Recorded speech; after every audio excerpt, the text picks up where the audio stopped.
ETF index mutual funds నేర్చుకుని stock మార్కెట్లో రాణించాలనుకుంటున్నారా? వెంటనే ఈ నెంబర్కి కాల్ చేయండి.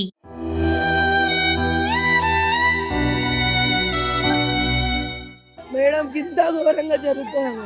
ఎట్లా జరుగుతుంది? అది ఎలా చేస్తారు మేడం? దేనికోసం చేశారు మేడం?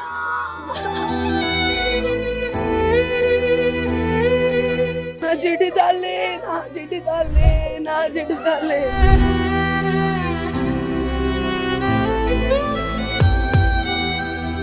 11:30కి టిఫిన్ తీసుకొని వెళ్తుంది. ఆ 10కి వచ్చి ఎప్పుడు చేసిపోయిండో ఏమో అర్థమైతలేదు.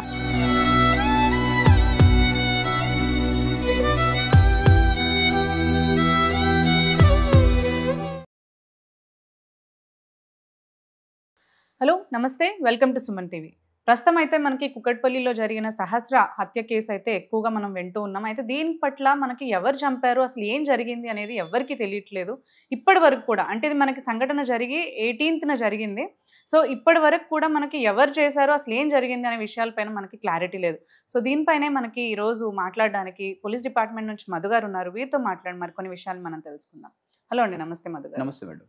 మధు గారు, చూసాం కదా మనకి కుకట్పల్లిలో ఆ చిన్నారి హత్య కేసు అస్సలు వీడట్లేదు. అసలు ఏంటి అనేది తెలియట్లేదు. ఎవరు చేశారు ఏంటి అంటే ఎన్ని సీసీటీవీ కెమెరాస్ చూసినా కానీ అక్కడ ఉన్న కొన్ని బిల్డింగ్సే, ఆ కొన్ని బిల్డింగ్స్లో వాళ్ళందరినీ కూడా వాళ్ళు ఇంట్రాగేట్ చేసినా కానీ అసలు ఏం జరిగింది, అసలు హత్య ఎవరు చేశారు అనేది తెలియట్లేదు. అంటే ఆ కెమెరాస్లో చూసినా కానీ బయట వాళ్ళు ఎవరు వచ్చి వెళ్ళినట్టు కూడా ఎక్కువగా లేదు అని అంటున్నారు. అంటే ఇలాంటి టైంలో మనం ఇంట్లో వాళ్ళే ఏమైనా హత్య చేశారని అనుకోవచ్చా? అసలు ఇన్ని రోజులు ఎందుకు పడుతుంది దాన్ని ఛేదించడానికి? మేడం, ఒకటి మీకు నేను చెప్పదలిచాను. ఏదైనా కూడా ఎవిడెన్స్ అనేది వెరీ ఇంపార్టెంట్. ఎవరు చేశారనేది లాస్ట్లో నిర్ధారణ జరిగేది evidence collection and evidence based. Correct. So ఇప్పటివరకు ఏంటంటే ఎవిడెన్స్ కలెక్షన్లో ఉంది పోలీస్ డిపార్ట్మెంట్. మనం అనుకున్నట్టు ఫింగర్ ప్రింట్ కానీ, పోస్ట్ మార్టం రిపోర్ట్స్ కానీ, కాల్ డేటా రికార్డ్స్ కానీ, వాయిస్ రికార్డ్స్ కానీ, ఇదంతా కూడా ఒక టైం టేకెన్. అంటే ఈరోజు మనం పోస్ట్ మార్టం పంపించామంటే సాయంత్రం కల్లా రిపోర్ట్స్ రావు. సో ఫింగర్ ప్రింట్కి పంపించామంటే గంటలో వచ్చేవి. అంత మన దగ్గర అంత ఇది లేదు. అంటే వీ హ్యావ్ దట్ ర్యాపిడ్ ఉంటుంది. బట్ వచ్చిన ఫింగర్ ప్రింట్స్ అనుమానితులతోటి మ్యాచ్ కూడా అవ్వాలి. ఎగ్జాక్ట్. ఓకేనా మేడం? ఫస్ట్ సహస్ర హత్య కేసులో ఆమెను చంపిన తర్వాత అక్కడ ఎలాంటి మారణ ఆయుధం వదిలిపెట్టలేదు. ఓకే, అక్కడ జరిగింది ఏమై ఉంటుంది? ఒక పెనుగులాట జరిగి ఉంటుంది. హత్య చేసేటప్పుడు పెనుగులాట జరిగి ఉంటుంది. జరిగిన ఆబ్వియస్ గా ఉంటుంది. క్లూస్ టీమ్ ఆల్రెడీ ఆమె పెనుగులాటలో ఆమె గోల్లో నుంచి మట్టి తీసుకోవడము, ఆమె గోర్ల నుంచి ఏమైనా ఎంటుకలు ఉన్నాయో అవన్నీ తీసుకోవడము, ఫింగర్ ప్రింట్స్ తీసుకోవడము, ఆ వస్తువులు చెల్లాచెదరైనటువంటి ఆ వస్తువుల మీద ఫింగర్ ప్రింట్స్ తీసుకోవడం, వాటన్నిటిని సీజ్ చేసి ల్యాబ్కి పంపించడం కూడా జరిగింది. ఇప్పుడు ఇక్కడ మనం రెండు కోణాలు ఆలోచించాలి. మొదటిగా మనం ఏమనుకున్నారంటే మానభంగం చేసి చంపారనుకున్నారు. తర్వాత ఏం నిర్ధారణ అయిందంటే మానభంగం జరగలేదు, కేవలం హత్య మాత్రమే జరిగిందని నిర్ధారణ అయింది. ఇప్పుడు రీసెంట్గా పోస్ట్ మార్టం రిపోర్ట్లో స్టాబింగ్స్ జరిగాయి. 2 to 3 inches 7 స్టాబింగ్స్ గొంతు చుట్టూ అండ్ ఏమంటారు కట్ మార్క్, ఒక 1/2 inch ఒక కట్ మార్క్ తోటి మనకు గొంతు కోయబడిందని చెప్పేసి పోస్ట్ మార్టం రిపోర్ట్లో వచ్చింది. సో ఇప్పుడు ఆ పర్టికులర్ స్టాబ్ ఆ లోతుకి వెళ్ళడానికి, ఆ విడ్త్కి వెళ్ళడానికి ఉన్నటువంటి కత్తి సైజ్ ఏంటో తెలియాలి. కరెక్ట్. ఆ నైఫ్ ఇంట్లో వాడే కిచెన్ నైఫా, లేకపోతే వేట కొడవలా, లేదంటే మటన్ కొట్టే నైఫా, లేదంటే మర్డర్ నైఫా, స్విస్ నైఫా, ఇది ఒకటి నిర్ధారణ పోలీసులు తెచ్చుకోవాల్సి ఉంటుంది. ఓకే, ఇప్పుడు ఏమంటున్నారంటే ఇంట్లో 3 కత్తులు ఉంటే, మొత్తం ఇంట్లో 3 కత్తులు ఉంటే ఒక కత్తి మిస్ అయిందని చెప్పేసి రకరకాలుగా మాట్లాడుతున్నారు. ఇది వాళ్ళ ఇంట్లోనే. సో వాళ్ళ ఇంట్లో కత్తిలో మిస్ అయింది అంటే ఆ ఇంటి కత్తితో చంపాడు అంటే ప్రాపర్ ప్లాన్తో రాలేదు, అంటే చంపడానికి వచ్చి ఉండకపోవచ్చు. So this is all we should అంటే మనకు ఇలాంటివన్నీ కూడా ఎలా ఉంటుందంటే మేడం, ఎవిడెన్స్ వచ్చి అది అనుమానితులతో మ్యాచ్ అయ్యేంత వరకు ఇది ఊహల్లోకే వెళ్ళిపోతుంటుంది. కరెక్ట్. యాక్చువల్లీ ఇక్కడ మనం చూసుకుంటే అసలు కెమెరాస్కి కనిపించట్లేదు, వెళ్ళొచ్చిన మార్క్స్ లేవు, అండ్ అమ్మాయి ఆ ఇంట్లో ఉంది అని కన్ఫామ్గా తెలుసు.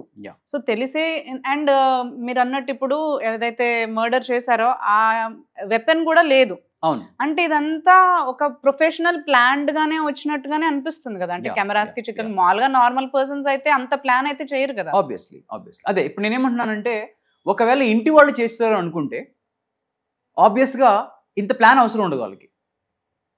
ఇంట్లో వాళ్ళ అమ్మగారే చేశారు అనుకుందాము, లేకపోతే సమయక్స్ వాళ్ళ బంధువులు చేశారు అనుకుందాము, ప్లాన్ అవసరం ఉండదు. కిచెన్లో ఉన్న కత్తి తీసేయచ్చు, చంపేయచ్చు. కానీ బయట వాళ్ళు మాత్రం వస్తే తప్పకుండా వాళ్ళు ప్లాన్ చేసుకుని వస్తారు. వాళ్ళ అమ్మగారు ఎప్పుడు వెళ్తున్నారు, వాళ్ళ నాన్నగారు ఎప్పుడు వెళ్తున్నారు, ఈ పాప ఇంట్లో ఎందుకుంది, ఆ రోజు ఎందుకు ఉండబోతుంది. బేసిక్గా తన స్కూల్కి వెళ్ళే పాప, కరెక్ట్, హాలిడే కాబట్టి ఆ రోజు తన ఇంట్లో ఉంది. ఓకే, సో ఇదంతా ఎవరికి తెలుస్తుంది అంటే ఇది ప్లాన్ చేసి మర్డర్ చేయాలి అంటే దీనికి ఒక రెక్కీ ఉండాలి. వాళ్ళ టైమింగ్స్ తెలియాలి, ఆ పాప అలా రోజు ఇంట్లో ఉండబోతుంది తెలియాలి, ఇదంతా తెలియాల్సిన అవసరం ఉంది. చుట్టుపక్కల వాళ్ళ మీద ఎక్కువగా అనుమానం వస్తుంది. Actually, ఇవన్నీ విషయాలు వాళ్ళకే తెలుసుంటే లేదంటే ఇంట్లో వాళ్ళకి తెలుసు. ఎగ్జాక్ట్లీ. నేను ఇంకో మాట చెప్తాను, అంటే మనం ఆ ఏజ్ పిల్లల్ని మనం ఇలా అనడానికి లేదు, కానీ ఈ కోణంలో కూడా మనం ఆలోచించి చూడాలి. అంటే ఈ మధ్య పిల్లలు వాట్సాప్లో చాట్ చేస్తుంటారు, వాళ్ళకి ఏమన్నా అంటే బాయ్ ఫ్రెండ్ ఉండడం అనేది క్రేజీగా ఫీల్ అవుతారు.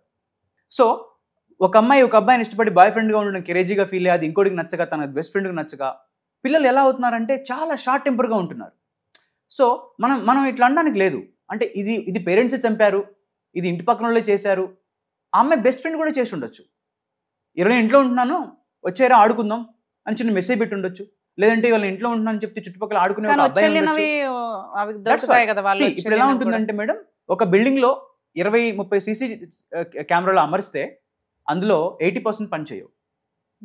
మన రాష్ట్రంలో ఎక్కడైనా అంతే, ఎందుకంటే పీపుల్ డోంట్ కేర్ అబౌట్. అంటే ఇప్పుడు వాళ్ళ ఫోన్ పని చేయకపోతే they are very much interest about because, కానీ సీసీటీవీలు పని చేయకపోతే అంత పెద్ద యుద్ధం ఏమీ రావట్లేదు. సో జనాలు వాటిని రిపేర్ చేయించే పనులు కూడా లేరు. ఇంకో విషయం ఏంటంటే, గ్రేట్ పార్ట్ ఏంటంటే, మన కుకట్పల్లి పోలీస్ డిపార్ట్మెంటు ఆల్మోస్ట్ 100కు పైగా సీసీ కెమెరాల జోన్స్ని, అంటే సీసీ కెమెరాల ప్లేసెస్ని ఎక్కడైతే ఇన్స్టాల్ చేస్తారో ఆ ప్లేసెస్ అన్నింటినీ చెక్ చేశారు. ఎందుకంటే ఎక్కడి నుంచైనా రావచ్చు, ఎక్కడి నుంచైనా వెళ్ళొచ్చు. సో ఇక్కడ మనం కరెక్ట్గా అర్థం చేసుకున్నట్టయితే, 1 తన ఫ్రెండ్స్ చేసి ఉండాలి, 2 ఆ బిల్డింగ్లో ఉన్న వ్యక్తులు చేసి ఉండాలి, 3 సొంత మనుషులు చేసి ఉండాలి, ఏదన్నా ప్లాన్ చేసి. ఎగ్జాక్ట్లీ. లేదు అంటే ఇప్పుడు మనం అనుకున్నట్టు ఇప్పుడు వాళ్ళ నాన్న మీద వాళ్ళ అమ్మ మీద చాలా అనుమానాలు వస్తున్నాయి. అంటే ఆ కోణంలో కూడా ఆలోచించవచ్చు అంటారా? ఒకవేళ వాళ్ళ నాన్న కిల్ చేయాలి అన్నా కానీ ఏం కారణాలు అయ్యి ఉండొచ్చు? ఇక్కడ అనుమానించడానికి అంటే తావు లేకపోలేదు. ఎలా అంటే, ఫస్ట్ మనము సంజీవ్ అనే ఒక వ్యక్తిని అదుపులో తీసుకున్నారు. వాళ్ళ మిసెస్కి ఏదో బాగలేదని, క్షుద్ర పూజల కోసం ఈ పాపను చంపుంటాడని చెప్పి అదుపులో తీసుకుని విచారించడం జరిగింది. ఆ తర్వాత ఆ ఇంటి యజమాని కొడుకుని అదుపులో తీసుకున్నారు. ఆ తర్వాత ఇంకొక 2ని కూడా అదుపులో తీసుకొని విచారించడం జరిగింది. వాళ్ళ విచారణ అయిపోయిన తర్వాత పేరెంట్స్ని పిలిచి నిన్న 7 గంటల విచారణ చేశారు. 7 hours విచారణ. అంటే దీంట్లో మీరు అడగొచ్చు 7 గంటలు ఏముంటుంది సార్ అని. చాలా ఉంటుంది, ఫ్యామిలీ హిస్టరీ ఉంటుంది, ఆ అమ్మాయి ఏ స్కూల్కి ఏ టైంకి వెళ్తుంది, ఏ టైంకి వస్తుంది, అసలు ఆ రోజు ఆ అమ్మాయి వేసుకున్న డ్రెస్ ఏంటి, ఇంట్లో ఉన్న అమ్మాయి ఏ డ్రెస్సులో ఉంది, ఎలా రెడీ అయి ఉంది. ఓకే, ఆ తర్వాత వీళ్ళ ఫ్యామిలీ హిస్టరీలో వీళ్ళకి ఎవరైనా శత్రువులు ఉన్నారా, ఆ అమ్మాయి ఎవరితోనా చాట్ చేస్తుందా. సో ఇవన్నీ కూడా పోలీసులు ఆ 7 గంటల సమయంలో విచారించి వాళ్ళని వదిలివేయడం జరిగింది. సో రీసెంట్గా అంటే ఇవాళ మార్నింగ్ ప్రెస్ మీట్లో వాళ్ళ నాన్నగారు ఏమంటున్నారంటే, అనుమానితుల్ని పట్టుకోవట్లేదు, పోలీసు వారు పనిచేయట్లేదు, నేను నిరాహార దీక్షకైనా దిగుతాను, నేను చావడానికైనా సిద్ధం అన్నట్టు సార్ ఆయన మాట్లాడుతున్నారు. ఓకే ఫైన్, అది పెయిన్, ఒక ఫాదర్కి ఉండేటువంటి పెయిన్ ఉంటుంది. బేసిక్గా పోలీసు వాళ్ళు ఎప్పుడైనా సరే ఏం చేస్తారంటే మేడం, ఇలాంటి హత్యలు జరిగినప్పుడు ఫస్ట్ ఇది పరువు హత్య ఉండొచ్చా, ఒకవేళ ఇది పరువు హత్య ఉంటే ఏ కోణంలో దీన్ని మనం చూడాలి. ఫస్ట్ ఇంట్లో ఇలా చిన్న అమ్మాయిని ఏదైనా చంపినప్పుడు ఫస్ట్ అంటే ఇంట్లో వాళ్ళనే చూస్తారంటారా, చుట్టుపక్కల వాళ్ళని అనుమానిస్తారా? బేసిక్ ఎలా ఉంటుందంటే మేడం, ఇలా ఈ అమ్మాయి టీనేజ్కి దగ్గరలో ఉంది. సో టీనేజ్కి దగ్గరలో ఉన్న అమ్మాయిలు, టీనేజ్ అమ్మాయిలు వీళ్ళని హత్య చేసినప్పుడు కానీ, వీళ్ళకి ఎలాంటిది జరిగినప్పుడు కానీ మేము ముందుగా చూసే కోణం ఏంటి, ఎలా ఉంటుందంటే, వాళ్ళకి ఏమైనా లవ్ అఫేర్ లాంటివి ఉన్నాయా, లేదంటే చుట్టుపక్కల వాళ్ళే అమ్మాయిల్ని కానీ వాళ్ళని ఇబ్బంది పెడితే ఎవరైనా చంపే అవకాశం ఉందా, లేదంటే ఇది తెలిసిన పేరెంట్స్ పరుగు తట్టుకోలేక తన పిల్లల్ని చంపే అవకాశం ఉందా అనే కోణంలోనే ఖచ్చితంగా మేము ఆలోచిస్తాము. సో ఇక్కడ నేను అదే చెప్పాను, పరువు హత్య కూడా అయి ఉండొచ్చు, ఇది అంతకు తక్కువేమీ తీసుకోలేదు. వాళ్ళ అమ్మగారు అంటున్నారు ఇందాక ఒక వీడియోలో, ఆమె ఏ కండిషన్ చెప్పారో తెలియదు, వాడు చిన్నోడైనా వదిలిపెట్టొద్దు, వాడు చిన్నపిల్లాడైనా వదిలిపెట్టొద్దు అన్నది. అంటే చిన్నపిల్లాడు అనే మాట ఎందుకు వచ్చింది, మనం దీన్ని ఆలోచించాలి. అంటే ఆ అమ్మాయి చిన్నపిల్లాడితో చాట్ చేస్తుందా? Please you have to think all these kind of things. అంటే ఏదో మనం చెప్పినాము ఎవరినో పట్టుకొచ్చి ఇంట్రగేషన్ చేసామనేది కాకుండా పోలీసు వారు ఆలోచించే దృక్పథం ఇలా ఉంటుంది అని చెప్తున్నాను మేడం నేను. కరెక్ట్. ఆబ్వియస్లీ అంటే అమ్మాయి మీద మీరు ఏం అనట్లేదు, వాళ్ళ పేరెంట్స్ మీద ఏం అనట్లేదు, కానీ మీరు ఆలోచించే కోణం అనేది చెప్తున్నారు అంటారు. ఇన్ని రకాలుగా ఆలోచించాల్సి వస్తుందని అంటున్నారు. ఇలా 4 dimension లో ఆలోచిస్తే తప్ప ఆన్సర్ అనేది దొరకదు. అంటే అనుమానితులు ఉన్నారు, వాళ్ళ నాన్నగారికి ఒక వీడియోలో చెప్పారు, ఒకడు తిరుగుతున్నాడు, వాడికి ఒక ఉమెన్ సపోర్ట్ చేస్తుంది అన్నాడు. సీసీటీవీలో మాకు అలా కనిపిస్తున్నాడు, ఒకడు తిరుగుతున్నాడు, వాళ్ళకు ఒక స్త్రీ సపోర్ట్ చేస్తుంది, ఆమె తొంగి తొంగి చూస్తుంది అన్నాడు. ఆల్రెడీ బిల్డింగ్ లో ఉన్న ప్రతి మనిషిని విచారించడం జరిగింది. విచారించడంతో పాటు వాళ్ళ ఫింగర్ ప్రింట్స్ తీసుకున్నారు. అంతటితో అయిపోలే, వాళ్ళు కాల్ డేటా తీస్తున్నారు. అంతటితో అయిపోలే, వాళ్ళు అన్ని కూడా వాళ్ళ హిస్టరీ సేకరిస్తారు. వాళ్ళెవరితో మాట్లాడుతున్నారు, వాళ్ళకేమన్నా వేరే క్రిమినల్స్తో లింక్ ఉందా, ఇలాంటి మనం ఇవన్నీ చూస్తాం. చూడాల్సి వస్తుంది. వాళ్ళ ఆ పాప వాళ్ళ స్కూల్కి ఇన్వెస్టిగేషన్ ఆఫీసర్స్ వెళ్ళడం జరిగింది. అసలు ఈ పాప ఎవరితో ఉంటుంది, ఫ్రెండ్స్ ఎవరు, తనకు ఫ్రెండ్స్ కానోళ్ళు ఎవరు, ఏమన్నా ఆ పాపకి ఏమన్నా గొడవలు ఉన్నాయా, సెన్సిటివ్ విషయాలండి. అంటే ఒక వ్యక్తిని చంపడానికి బలమైన కారణం అవసరం లేదు, ఒక చిన్న కారణం సరిపోతుంది. మనం చూస్తూనే ఉన్నాం. ఒక చిన్న కారణం, మాట్లాడలేదు, స్కూల్లో నాతో నా ఫ్రెండ్ మాట్లాడలేదని చంపేస్తారు. ఓకే, నన్ను కాదని ఏదో అన్నారు ఫోన్ విషయంలో అని చెప్పి కూడా సూసైడ్ చేసుకునే మనం చూస్తూనే ఉన్నాం. సో దీన్ని మనం ఎలా చూడొచ్చు అంటే, అక్కడ మనం ఆ పాప మీద పొడిచిన కత్తిపోట్లు కానీ చూస్తున్నట్టు చాలా అగ్రెసివ్ గా ఉంది. అంటే అది కోల్డ్ బ్లడ్ మర్డర్ లాగా లేదు, అంటే అది ఇంటెన్షన్ మర్డర్ లాగా లేదు. మనం కొన్ని ఆలోచించాలి ఇక్కడ. ఇంటెన్షన్ మర్డర్స్ ఎలా ఉంటాయంటే మేడం, 1 shot 2 shots, ఎలా చంపాలి, ఎలా ఎలా చేయాలి అనే దాని మీద ఒక ప్రణాళికబద్ధంగా వాళ్ళు మర్డర్ చేయడం జరుగుతుంది.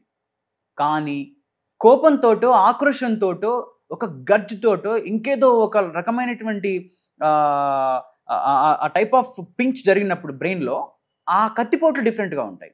అగ్రెసివ్గా పొడచడము, విచక్షణ రహితంగా పొడవడము, పగ పెట్టుకొని ఉన్నప్పుడు పొడిచేటువంటి కత్తిపోట్లు డిఫరెంట్గా ఉంటాయి. సో ఇదంతా కూడా మనము దీనంతా మనం సైకలాజికల్ గా ఇంబ్యాలెన్స్డ్ ఉన్న కలెక్ట్ చేసుకోవాల్సి పర్సన్స్ ఉంటుంది. కూడా సీన్ కన్స్ట్రక్షన్ లో ఇదంతా కూడా మనం సీన్ కన్స్ట్రక్షన్ చేసి ఆ తర్వాత ఎవిడెన్స్ సేకరించి ఆ ఎవిడెన్స్ లు అనుమానితులతో మ్యాచ్ అవుతున్నాయో లేవో చూడాలి. ఇవంతా మ్యాచ్ అయిన తర్వాత పోలీసు వారు అప్పుడు వాళ్ళని ప్రెస్ ముందు పెట్టి పలానా వాడు దోషి, పలానా వాడు హంతకుడు అని చెప్పడం జరుగుతుంది మేడం. అందుకు డిలే అవుతుంది. సిచువేషన్ లో ఎవరెవరి మీద ఉందని అంటారు అసలు యాక్చువల్ గా మేడం జరిగిన ఇన్సిడెంట్ ని బట్టి? సో ఫార్ అయితే ఇప్పటి వరకు బిల్డింగ్ లో ఉన్న ఒక ఇద్దరి మీద అనుమానం ఉంది. ఇప్పుడు అంటే ఇప్పుడు విచారణ జరిగింది కదా, పిల్లల్ని ఎలా చూసుకునే వాళ్ళు పేరెంట్స్ అనేది ఏమైనా తెలిసిందా మేడం? ఇన్వెస్టిగేషన్ విషయాన్ని ఎప్పుడు కూడా పోలీస్ రివీల్ చేయదండి, ఎందుకంటే కోర్ట్ కొన్ని ఆర్డర్స్ ఉంటాయి. సో పైగా it's a sensitive matter and she a minor girl, so reveal చేయడానికి ఉండదు. బట్ ద థింగ్ ఏంటంటే, మీరు చెప్పినట్టు అనుమానం ఉన్న వాళ్ళని గట్టిగా విచారించడం జరిగింది, వాళ్ళ ఫింగర్ ప్రింట్స్ తీసుకోవడం జరిగింది, వాళ్ళ కాల్ డేటా తీయడం జరుగుతుంది. సో ఎవ్రీథింగ్ జరుగుతుంది వెరీ సూన్. ఇవాళ సాయంత్రం రేపు కల్లా ఖచ్చితంగా హంతకుడు ఎవరో మనకి బయటకు వస్తుందని మనం బలంగా నమ్మాలి మేడం. ఓకే అండి, థ్యాంక్ యూ మధు గారు for sharing hour. Thank you madam, thank you so much.